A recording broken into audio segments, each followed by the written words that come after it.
예수님께서 내 죄짐과 삶의 모든 수고하고 무거운 짐을 지시고 나 때문에 십자가에서 죽으셨음을 믿으십니까? 예, 그 믿음이 늘 생명력 있게 살아있기를 주의 이름으로 축원합니다. 예수님께서 그렇게 내 죄 때문에, 내 인생의 수고하고 무거운 짐 때문에 목숨으로 대속의 은혜를 우리에게 허락하셨습니다. 이게 은혜입니다. 여러분, 이 은혜가 살아있기를 바랍니다. 여러분, 다른 은혜가 아니라 예수 그리스도의 십자가의 은혜가 성도들에게 살아있어야 돼요. 그래야 얼굴이 환해집니다. 세상을 바라보면 얼굴이 환해질 수가 없어요.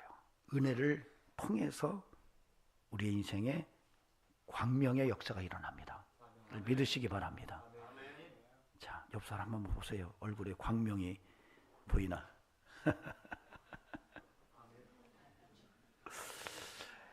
여러분, 예수님께서는 십자가에서 물과 피를 다 쏟으시고 저와 여러분의 죄와 삶의 수고하고 무거운 짐을 지시고 생명으로 대가를 치르셔서 우리를 구원하셨습니다. 그리고 사흘 만에 부활하셨어요. 40일 동안 이 땅의 제자들에게 하나님 나라에 대해서 가르치셨어요. 예수님께서 제자들에게 부활하신 후에 하나님 나라가 어떤 것인지를 말씀하시고 마지막 이런 말씀을 하십니다. 예루살렘을 떠나지 말고 내게서 들은 바 아버지께 약속하신 것을 기다리라. 요한은 물로 침례를 베풀었으나 너희는 몇 날이 못되어 성령으로 침례를 받으리라. 하나님 나라에 대해서 가르치시고 그 다음에 성령의 침례에 대한 말씀을 하시고 승천하십니다. 승천하시기 바로 직전에 유언 같은 한 말씀을 우리에게 주셨는데, 성령이 너희에게 임하시면 너희가 권능을 받고 사마리아와 땅끝까지 이르러 내 증인 될 것이다. 이렇게 말씀하셨습니다. 예수님께서 승천하신 후에 제자들이 그 약속을 믿고 예루살렘에서 기도하며 그 약속의 성취를 기다렸어요. 그러다가 오순절날 그 약속의 성취가 일어납니다. 마가의 다락방에서 성도들이 막 그 약속을 붙들고 기도하는 중에 성령의 강한 침례의 기름 부음이 임하면서 불의 혀와 같이 강한 바람처럼 확 그들을 휘감았을 때에 그들이 완전히 강력한 영적 역동성에 휩싸여 버립니다. 그리고 변하기 시작해요. 방언이 터지고 그들에서 얼굴이 빛이 나기 시작하고, 그런 왁자지껄하는 모습을 사람들이 보고 있을 때 베드로가 튀어나가서 여러분들이 내 말을 들어라, 설교를 시작합니다. 당시 사람들은 그렇게 왁자지껄해서 성령에 취해 있는 모습을 보고 저 사람들이 새 술에 취했는가 보다, 술 취한 줄 알았어요. 그랬더니 베드로가 그 얘기를 듣고 지금이 언젠데 이들이 술에 취한 게 아니라, 이들은 술에 취한 것이 아니라 요엘 선지자가 예언하신 그 말씀이 오늘 임한 까닭이다라고 이야기를 합니다. 요엘이 이렇게 예언을 합니다. 하나님의 말세에 내가 내 영을 모든 육체에 부어주리니 너희의 자녀들은 예언할 것이요 너희의 젊은이들은 환상을 보고 너희의 늙은이들은 꿈을 꾸리라. 그때에 내가 내 영을 내 남종과 여종들에게 부어주리니 그들이 예언할 것이다. 요엘 선지자의 예언을 이야기하면서 너희들이 십자가에 못 박은 그 예수, 그가 부활하셨고 그가 메시아라는 것을 너희들이 오늘 깨달아야 된다. 너희들이 못 박은 그 예수가 바로 메시아였고, 그 메시아의 죽음으로 끝난 것이 아니라 하나님께서 부활을 통해서 영광을 받으셨다라고 팍 소리치면서 외치자 그 소리를, 그 설교로 들은 그 무리들이 우리가 어떻게 해야 구원받겠냐고 묻습니다. 그때 베드로가 내가 회개하라, 그리고 예수 그리스도의 이름으로 침례받고 하나님의 자녀가 되면 너희도 이런 성령의 은혜를 경험할 것이다 라고 말해요. 사실 이 성령 강림 사건이 오순절날 있은 다음에 놀라운 교회가 탄생을 합니다. 교회 공동체가 성령의 역사 이후에 모습을 드러내기 시작해요. 그때쯤 초대교회 공동체에 일어난 내용들이 오늘 본문 속에 기록되어 있어요. 그러니까 성령의 강한 임재가 있었고, 그 강력한 성령의 임재 이후에 교회가 모습을 드러내는 그런 상황 속에서 그 교회의 모습이 어떠한지를 맨 처음 설명하는 본문이 오늘 우리가 읽은 사도행전 2장 43절에서 47절이에요. 그러니까 이 본문은 이 초대교회의 모습이 어떠했는지를 우리에게 아주 정확하게 설명을 하고 있는 본문이에요. 이게 왜 중요하냐면, 우리가 이제 종교개혁을 이야기합니다. 뭐 우리가 잘 아는 루터라든가 깔뱅이라든가 쯔빙글리, 이런 3대 개혁자들을 아마 거의 다 기억하고 있으실 거예요. 그들이 종교개혁을 했다고 그렇게 얘기를 해요. 그런데 사실은 개혁이라는 용어를 쓰기가 좀 적합하지는 않습니다. 왜냐하면 어떤 상황을 다시 껍데기를 확 벗겨가지고 정상으로 회복시키는 이런 의미로 개혁이라는 말을 쓸 수 있지만, 사실은 그보다는 이 당시에 있었던 상당히 변질된 기독교, 즉 캐톨릭의 문제를 안고 이거 교회의 모습이 이런 게 아니었어, 성경 속에 있는 교회의 모습은 이게 아니었어 라고 하는 것을 알고 우리가 다시 원초적인 초대교회로 돌아가자라고 하는 운동이 바로 종교개혁이에요. 그러니까 이것은 초대교회로 돌아가자라고 하는 운동이에요. 변질된 교회의 모습을 다시 아주 처음 드러났던 교회의 모습으로 회복시켜야 된다라고 하는 이 사건, 운동이 종교개혁입니다. 근데 이것은 오늘날에도 우리에게 요구되고 있죠. 우리도 많이 변해 있잖아요. 여러분, 중세교회 많지는 않았지만 우리도 많이 지금 성경에 처음 드러났던 교회와는 상당히 거리가 먼 모습으로 우리가 교회를 지금 바라보고 있습니다. 그래서 오늘 이 초대교회 교회의 실제성을 다시 한번 확인하면서 우리의 삶 속에 교회가 어떠해야 하는가, 그리고 그 교회 멤버십을 가진 성도인 나는 어떠한 신앙의 영성으로 신앙생활을 해야 되는가 하는 것을 함께 살펴보는 시간을 가졌으면 좋겠습니다. 여러분, 오늘 하나님의 음성이 들려져서 마음판에 기록될 수 있기를 바랍니다. 우리 교회가 좀 초대교회 같은 원초적인 교회의 모습으로 좀 한 걸음 좀 돌아서서 그런 모습을 향하여 좀 매진했으면 하는 이런 기대감을 가져봅니다. 저와 여러분의 삶 속에 그런 은혜가 오늘 예배를 통해서 충만케 되기를 주의 이름으로 축원합니다. 첫째로 우리가 볼 것은 43절 A절이에요. 여러분 말씀을 보시기 바랍니다. 사람마다 두려워하는데 라는 말이에요. 이게 굉장히 중요한 메시지입니다. 오늘 이 초대교회의 모습을 설명하는 그 첫 번째 언급이 사람들이 두려워했대요. 이 도대체 뭐지? 왜 이 말이 맨 처음 등장했을까? 사람들이 두려워했대. 뭐 때문에 두려워했을까? 이 얘기가 굉장히 중요한 메시지를 우리에게 던지고 있어요. 그 다음에 나오는 것이 사도들로 말미암아 기사와 표적이 많이 나타나니, 초대교회 공동체의 모습 속에서 사도들을 통해서 기사와 표적이 많이 나타났다라고 하는, 어쩌면 그것이 더 우리에게 신선하고 충격적이고 더 중요할 것 같은데, 오늘 이 사도행전의 저자인 누가는 그보다 더 앞서서 언급하는 것이 사람들이 두려워했다는 거예요. 여러분, 이게 얼마나 우리에게 함축적인 의미를 제공하는지 모릅니다. 사실은 이것은 경외심을 말합니다.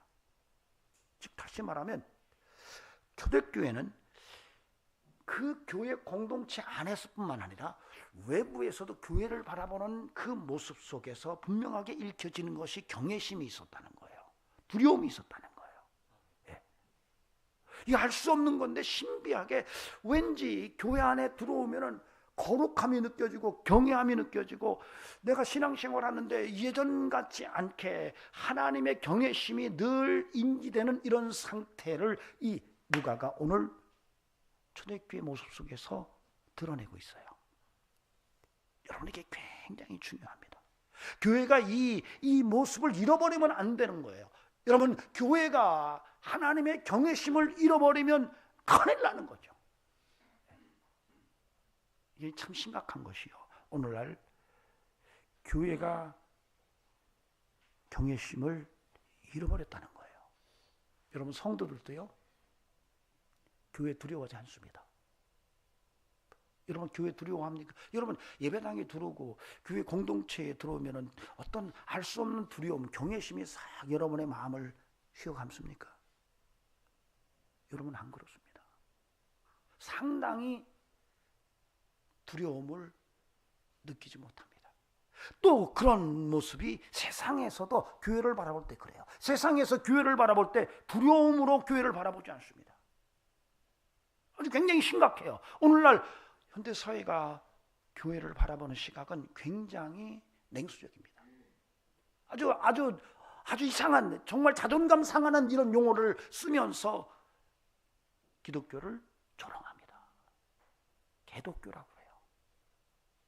이런 말을 들을 때마다 너무 속상한 거예요.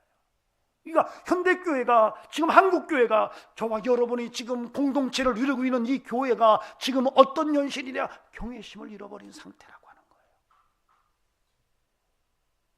아니, 세상 사람들은 그렇게 이야기할 수 있어도 교회 안에서는 또 그러면 안 되는데 교회도 다르지 않아요. 언제부턴가 한국교회가 경외심을 잃어버렸어요.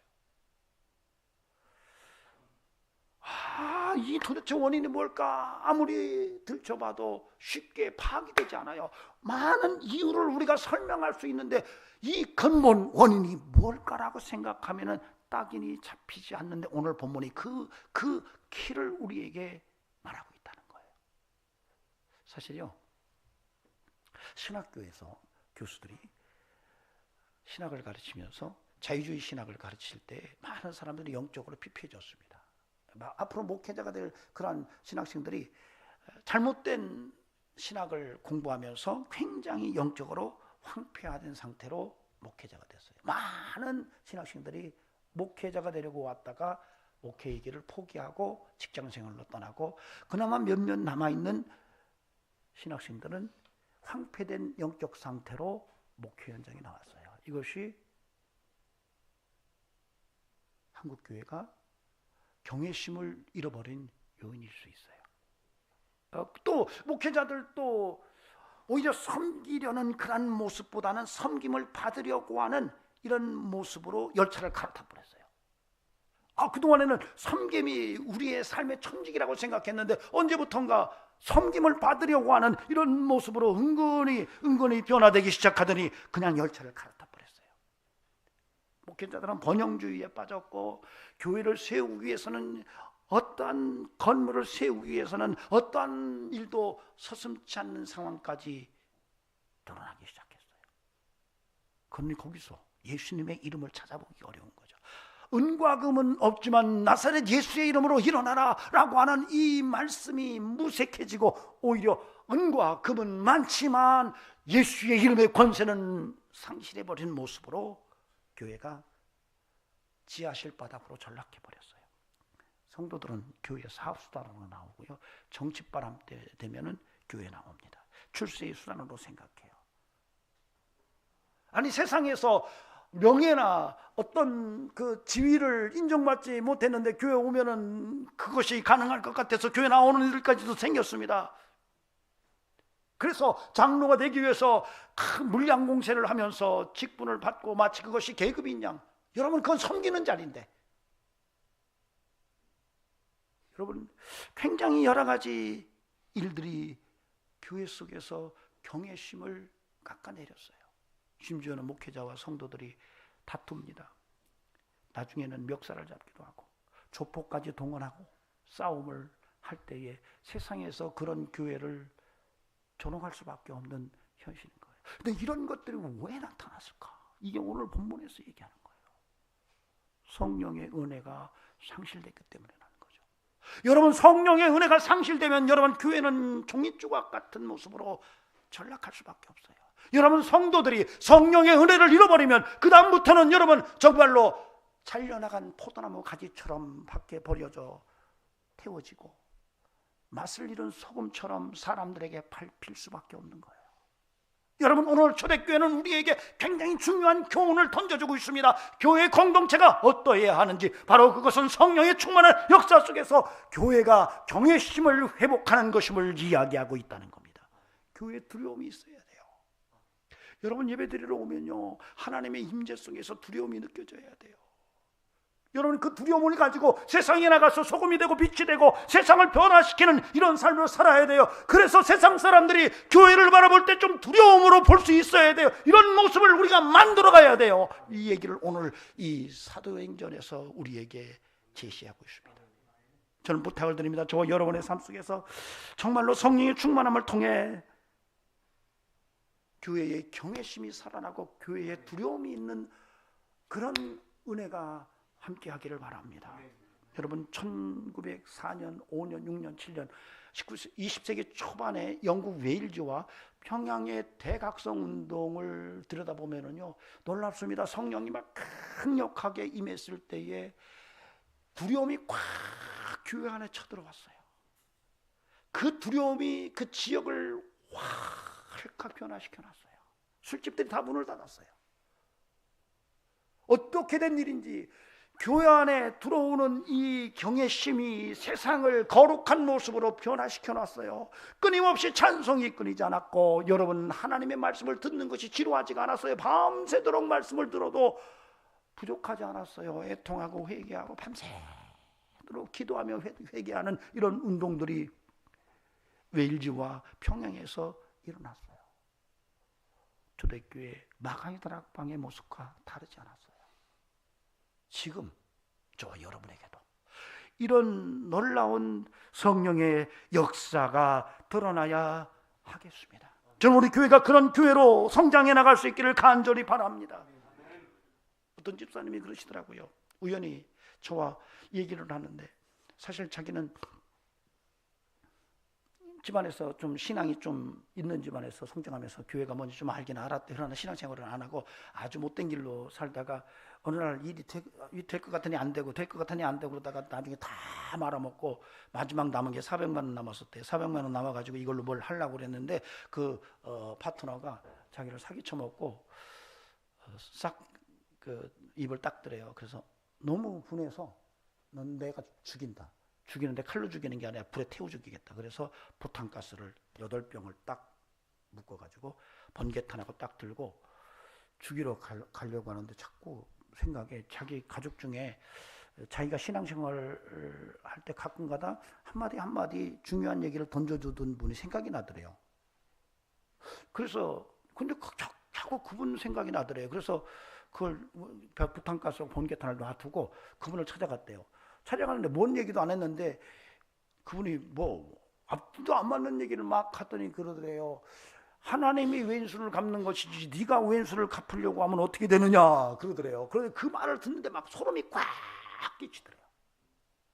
막 두려움이 확 내려오는데 더 이상 일을 진전을 못 시키겠더래요. 그래서 거기서 꼬꾸라져가지고 이제 적극적으로 신앙생활을 해놓으라고. 참 좋을 때 신앙생활 했으면 좋은데 다 날려먹고 신앙생활을 안 하니까 너무 속상하다고 그러더라고요. 여러분 주의하시기 바랍니다. 좋을 때 신앙생활, 있을 때 잘하시기 바랍니다. 신앙생활도 있을 때 하는 거예요. 다 까먹고 아이고 내가 그때 왜 그랬을까. 이건요, 버스 지나간 다음에 뭐 드렸어요? 손 들은 거예요. 여러분, 제가 아는 아주 친숙한 집사님 과거에 그런 얘기했어요. 성령의 은혜를 경험하고 하나님을 경험하니까 목사님 저 두려워요. 저한테 대놓고 그래요. 목사님 저 두려워요. 어떤 사건 속에서 하나님을 경험하니까 막 온몸에 털이 쭈삣하고 쓰는데 소름이 막 쫙 끼치는데 저한테 대놓고 그래요. 하나님이 이러면 저 예수 못 믿겠어요. 그러니까 예수를 믿지 못할 만큼 두려웠던 거예요. 그분이 예수 안 믿은 건 아니에요. 여러분, 성령의 역사가 임하면, 하나님의 임재가 나타나면 이와 같이 경외심이 드러나는 겁니다. 경외심이 없으니까 그냥 죄 속에 허우적거리고 사는 거예요. 그냥 내 주장대로 사는 거예요. 하나님 무관하게 사는 거예요. 여러분, 저는 주의 이름으로 부탁을 드립니다. 우리 교회가 성령의 충만한 은혜 속에서 모든 구성원 한 사람 한 사람이 성령의 은혜 속에서 정말로 오늘 말씀에 나타난 대로 두려워하는데 경외심이 있는 이런 영성으로 나아갈 수 있기를 주의 이름으로 축원합니다. 자, 두 번째로는 43절 B절에서 나와요. 아까 읽은 본문 바로 뒤에 사도들로 말미암아 기사와 표적이 많이 나타나니. 여러분, 성령의 충만한 초대교회는 바로 사도들로 말미암아 기사와 표적이 많이 나타났대요. 여러분, 기사와 표적, 우리 쉽게 말하면 기적이 많이 나타났대요. 기적. 여러분,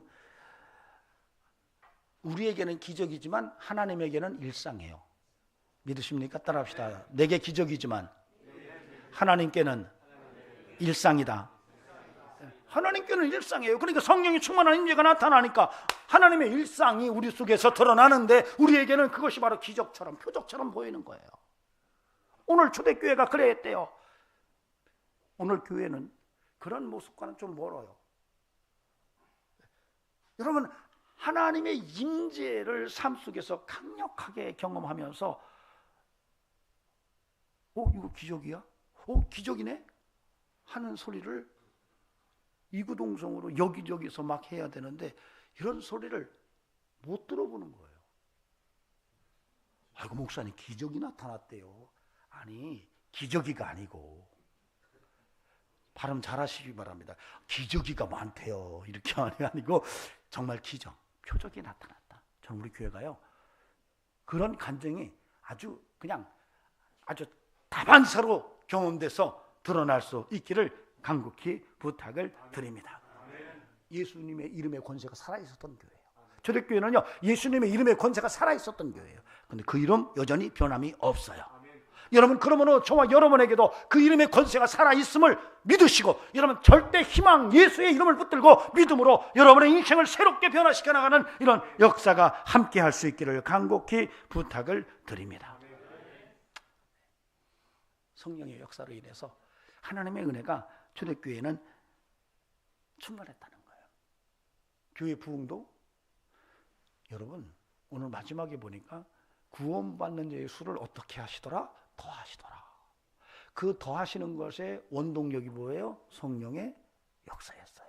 그러니까 성령의 역사가 강하게 나타나면 더하시는 것은 저절로 하나님의 선물로 보너스로 더해지는 거예요. 여러분, 그러므로 저는 부탁을 드립니다. 우리 교회가 성령 충만해서 사도들을 통해서, 교회 지도자들을 얘기하는 거, 목사, 저를 포함해서 모든 우리 성도들이 정말로 기적과 표적을 일상 속에서 경험하는 이런 은총이 함께 할 수 있기를 간곡히 주의 이름으로 부탁을 드립니다. 아멘. 여러분, 우리가 교회의 부흥을 기도하자, 우리가 교회의 부흥을 정말로 사모합니다, 이렇게 말하지만은 모르겠습니다. 앞으로 어떻게 될지는 연예인을 초청하고 유명한 정치인을 초청하고 어떤 과학자를 초청해서 그들의 간증을 듣고 교세를 불려나가는 이런 일은 안 했으면 좋겠어요. 여러분, 유명한 정치인을 불러서, 연예인을 불러서, 체육인을 불러서 집회를 해서 부흥하는 것이 성경적이니까 우리가 정말 하나님의 성령의 초대교회 모습을 회복해서 교회가 날마다 하나님께서 새로운 사람들을 더하시는 것이 더 성경적입니까? 할렐루야! 할렐루야! 아멘, 아멘, 아멘. 여러분, 정말 우리가 좀 지금 잘못 들어가는 거예요. 인풋이 잘못되고 있는 거예요, 지금.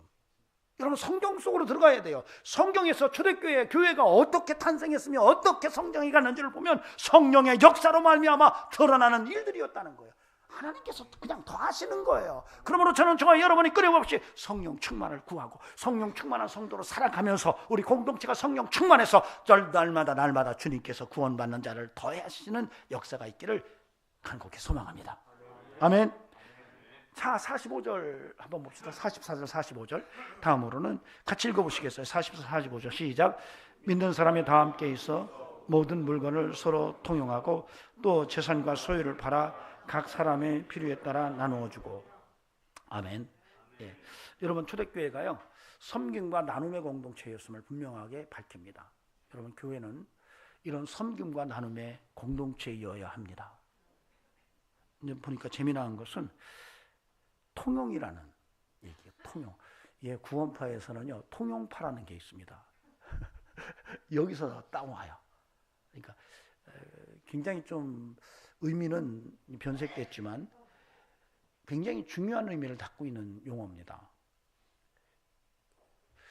청지기 인생은 자기 것이 없어요. 다 주의 것이에요. 그러나 내 것이 있으면 내 것을 함부로 남이 쓰도록 광고하지 않습니다. 여러분, 요즘에 뭐 세간에 물을 일으키는 벤틀리 자동차를 내가 구입했어요. 3억을 주고. 누가 벤틀리 사고 싶은 분 계세요? 네. 아무도 안 계시네. 네. 나중에 사시는 분들은 한번 이렇게 해보시기 바랍니다. 어느 날 목사님 제가 광고 좀 할게요. 그래서 예, 광고하십시오. 그랬더니 나와서 그러는 거예요. 여러분, 제가 이번에 벤틀리를 구입했습니다. 언제든지 필요하면 저한테 얘기하세요. 제가 빌려드릴게요. 우리 함께 공유합시다. 이럴 수 있을까요? 저희 집이 지금 굉장히 여유가 많습니다. 여러분, 혹시 굉장히 힘든 재정적인 어려움이 있습니까? 제가 섬기겠습니다. 여러분, 청지기 인생은 자기 것을 자기 것이라고 말하지 않고 주의 것이라고 말합니다. 농부가 농사를 져요. 정말 좋은 기계를 구입했어요. 마을회관에 가서 방송으로 광고를 합니다. 여러분, 저 어느 교회 장로입니다. 저희 집에 이번에 트랙터 정말 최신식으로 얼마짜리 구입했는데 여러분 필요하면 언제든지 와서 저에게 말씀하십시오. 제가 무상으로 빌려드리겠습니다. 여러분, 이게 교회 안에 있었대요. 자기 것이라고 하는 게 아니라 청지기의 삶으로 인생을 살아가고 있다는 얘기를 하고 있는 겁니다. 공산주의는 아니에요. 동일하게 다 평등하게 나눠갖자라고 하는 공산주의는 아니에요. 그러나 여러분, 남음과 섬김의 삶이 주력교회 공동체 속에 끈끈하게 살아있었다는 거예요. 우리 모두에게 이런 영성이 살아있기를 간곡히 부탁을 드립니다. 여러분, 전도서에서 헛됨이라는 단어가 굉장히 많이 나옵니다. 헤벨이라는 말이에요. 1장 2절에 보면은 전도자가 말하기를 헛되며 헛되고 했더니 모든 것이 헛되도다. 아마르 코헬렛 하발림 하콜 하발 이런 말이에요. 이것이 12장 8절에서도 또 반복이 돼요. 굉장히 중요한 주제 중에 하나가 이 헤벨이라는 말이에요. 하발이라는 말, 헛되다라는 말이에요. 근데 이 전도서는요, 여러 가지 주제가 함께하고 있지만 그 중에 하나가 죽음을 이야기하면서 삶의 귀중함을 이야기해요. 죽으면 모든 것이 끝나는데 죽기 전에 너희 인생 바로 살아라, 이 얘기예요. 이것을 메멘토 모리라고 그래요. 죽음을 맞이하면 모든 것이 허사니 그 죽음을 맞이하기 전에 너의 인생에 기회가 왔을 때 그 기회를 놓치지 말라라는 얘기를 하는 것이 전도서예요. 이걸 까르페디엠이라고 말합니다. 그래서 이 전도서는 메멘토 모리를 통해서 까르페디엠, 정말로 죽음 앞에서 생애의 소중함을 알고 그 주어진 삶의 소중함을 알고 최선을 다해서 내게 주어진 기회를 놓치지 않는 인생을 살아가는 것을 이 하나의 주제로 이야기하고 있습니다. 전도서는 하나님 앞에 인정받는 삶이 아닌 모든 것은 헛하다, 이렇게 얘기해요. 하나님이 인정하지 않는 삶은 헤벨이야, 헛된 거야, 이렇게 이야기하고 있습니다. 여러분, 부탁을 드립니다. 여러분의 인생에 하나님 앞에서 인정받는 인생이 되기를 간곡히 부탁을 드립니다. 특별히 여러분 섬김과 나눔의 삶을 통해서 하나님께 영광 돌리는 이런 은총이 함께하기를 주의 이름으로 축원합니다. 그런데 중요한 것은요, 그럼에도 불구하고 교회는 구제선이 아닙니다. 교회는 구원선이에요. 이걸 믿으시기 바랍니다. 자꾸 우리가 착각하면 교회는 구제기관처럼 생각하는데 안 그렇습니다. 구제가 반드시 필요하지만, 그러나 그보다 더 긴급한 것은 구원의 문제예요. 여러분, 그래서 여러분이 여러분의 삶을 청지기 직분으로 섬기고 나누는 삶을 살아가되 반드시 거기서 여러분이 잊지 말아야 될 것은 구원의 문제가 정말 더 중요하다는 것을 분명히 알고 여러분의 삶 속에 그런 은혜의 삶이 충만케 되기를 주의 이름으로 축원합니다. 마지막으로 46절에서 47절을 보시겠습니다. 같이 읽어보시도록 하겠습니다. 시작. 날마다 마음을 같이하여 성전에 모이기를 힘쓰고 집에서 떡을 떼며 기쁨과 순전한 마음으로 음식을 먹고 하나님을 찬미하며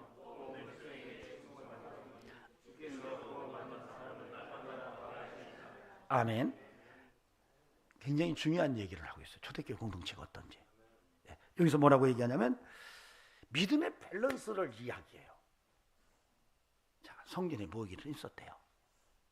여러분 굉장히 중요한 얘기를 하고 있죠. 성전에 모이기를 힘썼고, 저 날마다 마음을 같이 해서 성전에 모이기를 힘썼고, 힘쓰십니까? 그 다음에 집에서 떡을 떼며, 이렇게 집에서 떡을 떼며 기쁨과 순전한 마음으로 뭘 먹고? 음식을 먹고. 여러분 서로 관계가 뒤틀어지면 같이 음식 못 먹습니다. 그렇죠? 그래서 부부싸움하고 나면 같이 밥 안 먹으려고 그래요. 이게 굉장히 중요한 얘기예요. 그 다음에 하나님을 찬미했대요. 그러니까 여러분 한번 상상을 해보세요. 예수 믿는 사람들이 예배당에 모여서 힘써 하나님을 예배하고, 그것만 하는 줄 알았더니 집에 갔더니 집에 기쁨이 충만하고 함께 화목해요. 근데 거기서 찬송이 터져 나오는 거예요. 그런 모습을 보니까 세상 사람들이 좋댔어. 그래서 사람들이 칭송했다는 거예요.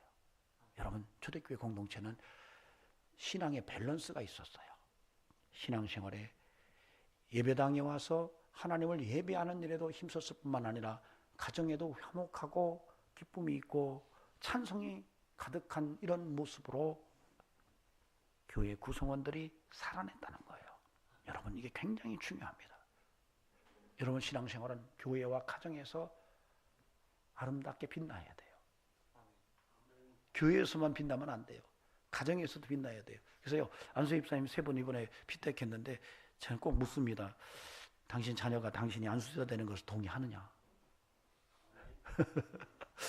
자녀들이 안 한다 그러면 하지 말라 그래요. 제가 자녀들이 안 된다 그러면, 저도 제가 제일 눈치 보는 게 우리 딸입니다. 우리 딸이 아빠 목소리가 너무 커 이러면 막 섬찟해요. 여러분, 그래서 여러분 신앙생활은 밸런스가 필요합니다. 여러분 교회와 가정에서 화목하고 은혜가 충만하기를 주의 이름으로 축원합니다. 아멘. 교회에서는 뭐 장로님이고 목사님이고 권사님인데 집에 와서는 호랑이가 돼가지고 다 잡아먹을 듯이 그렇게 악을이 되면 누가 그 사람을 보고 칭송하겠어요? 아이고 우리 시아버지, 아이고 우리 시어머니, 아이고 우리 아빠, 우리 엄마, 교회에서는 정말 내노라는 집사요 권사고 목사인데 집에서는 이게 도대체 사람인지 짐승인지 구분이 안 돼. 이렇게 말한다면 여러분 이 영성을 우리가 누가 바른 영성이라고 말할 수가 있겠어요? 저는 부탁을 드립니다. 여러분이 신앙생활하되 교회에서 믿음의 삶을 사는 것만큼 여러분의 가정과 여러분의 일터에서도 아름답게 예수 향기 풍길 수 있는 이런 은혜가 함께 할 수 있기를 간곡히 부탁을 드립니다. 그래서 사람들이 여러분을 보고 칭송해서 하나님께 영광 받으시기를 하는 은총이 있기를 주의 이름으로 간절히 축원합니다. 정말 중요한 것은요, 우리가 인생을 사는 목적을 바로 알아셔야 돼요. 우리는 대부분이 어떤 일을 이루고 성취하는 것에 대해서 굉장히 집중합니다. 성공적 인생. 여러분 맞습니다. 성공적 인생 살아야 돼요. 여러분 성공적 인생 사시기 바랍니다. 형통하시기 바랍니다. 여러분 모든 것이 잘 되고 막 사업도 잘 되고 돈도 많이 벌고 막 권력도 가지고 인기도 누리고 야 대단하다 야 그 교회 다니니까 뭐 그런 일이 벌어지더라 이렇게 얘기할 수 있어요. 여러분이 틀리지는 않습니다. 그러나 나중에 주님 앞에 섰을 때 주님이 뭘 따지실까요? 여러분 주머니에 있는 지갑을 내놔라. 너 주머니에 얼마 있었어? 묻지 않으실 거예요. 너 어떤 학교 졸업했고 얼마나 권력을 가졌었고 얼마나 사람들에게 박수받고 인기 있었어? 라고 하면서 이력서 내봐봐. 이력서. 이렇게 따지지 않으실 거예요. 얼마나 많이 벌었는지, 얼마나 높은 권세를 가졌는지, 명예를 가졌는지, 얼마나 많이 배워서 가방끈이 긴지, 얼마나 외모가 좋고 얼마나 인기가 높았는지, 이걸 주님께서 헤아리지 않으실 거예요. 저는 그렇게 믿습니다. 주님이 그렇게 물으실 거예요. 네가 얼마나 하나님을 믿음으로 경험했어? 너는 얼마나 믿음으로 살면서 내가 하나님인 것을 경험으로 알았어? 이건 물으실 거예요. 여러분 교회가 얼마나 크냐 적으냐가 문제가 안 돼요. 얼마나 기업을 막 크게 하느냐 작게 하느냐가 문제가 아니에요. 얼마나 많은 공부를 했느냐 안 했느냐가 문제가 아니에요. 얼마나 인기가 높으냐 나느냐 이게 문제가 아니에요. 얼마나 하나님을 삶 속에서 경험하느냐. 네가 얼마나 삶 속에서 하나님을 믿음으로 경험하느냐라고 하는 것을 물으실 거예요. 그때 여러분의 수첩 속에 기록되어 있는 그 하나님을 경험하는 일들이 빼곡해서 우리 하나님께서 그 수첩을 보시고 그래 잘했다 충성된 종아 라고 말하는 이런 성도이기를 바랍니다. 때로는 우리가 인생을 살다 보면 눈물의 골짜기 속에 처박힐 때도 있어요. 여러분, 그런데 그 눈물이 오히려 믿음의 눈물로 바뀔 수 있는 것이 하나님의 은혜예요. 이걸 볼 수 있는 게 성도예요. 그래서 우리는 인생을 살아가면서 정말로 믿음의 은혜 속에서 성령의 충만함을 경험해야 돼요. 성령의 충만한 역사가 있을 때 우리의 삶 속에 놀라운 하나님의 손길이 임하면서 경외심이 생기고